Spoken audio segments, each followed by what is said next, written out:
I've been to a couple of Rick Edelman's, I think it's called Readact now, the RIA Digital Asset Council events. And in the early stages, so rewind maybe two years ago, 2.5 years ago when he started putting these on, there was some stuff that was put out there to help advisors try and think about the size and positioning of an allocation to, say, Bitcoin in a client's portfolio. And I'm not going to say that it was rudimentary, because I really don't think it was. It was designed to be a simple illustration of like, hey, allocate 1% of your client's assets to Bitcoin and the rest of the S&P, and here's what the outcome looks like.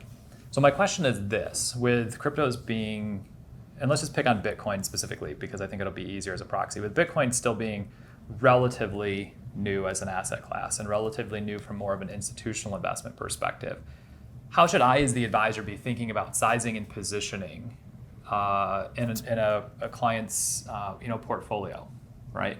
And even if I maybe specifically say like the long end of their portfolio, right? How do we start even thinking about that? What are some ideas there? So we do a lot of work on portfolio implementation.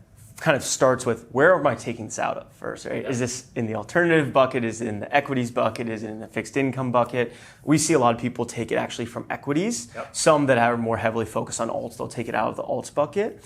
And then from there, we will take their model portfolio or their discretionary portfolio and run an analysis on it. What we recommend is anywhere from 4 to 6% allocation. It's not a one size fit all. Every firm is different. Every client is different. Are you doing it in a model portfolio or discretionary portfolio? Or are you doing it on a client-by-client basis? 2% is the obviously a little more risk-averse side, yep. But we still think that clients it's suitable for 2% allocation does have a material impact and an improved Sharpe ratio, all the different risk metrics, all of those things.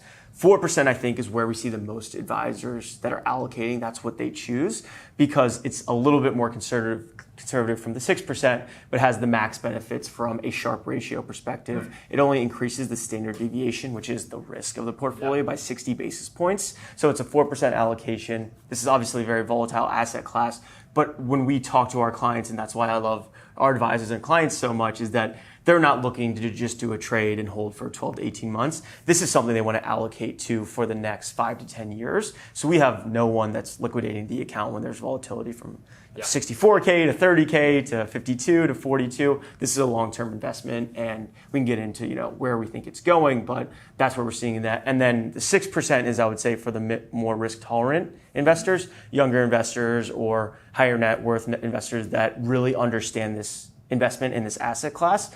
Anything above that, we see that the risk becomes a little bit too high given the volatility. So the advantages of that kind of mix in a portfolio stops at 6. Mm-hmm. So anywhere from 2 to 6% is what we see. In practice, when we do our customer interviews, we're actually seeing between a 4 and 5% allocation, which I think is really interesting, mm-hmm. because it does take time for people to understand this. But when they're ready to allocate, where they say, hey, I want this to be a meaningful position in my portfolio. I understand the investment thesis. I understand that adoption is growing just as fast as the internet was in the late 1990s. So this is somewhere I want to allocate, betting on this technology and this asset class becoming an important part of our digital economy over the next 5 to 10 years.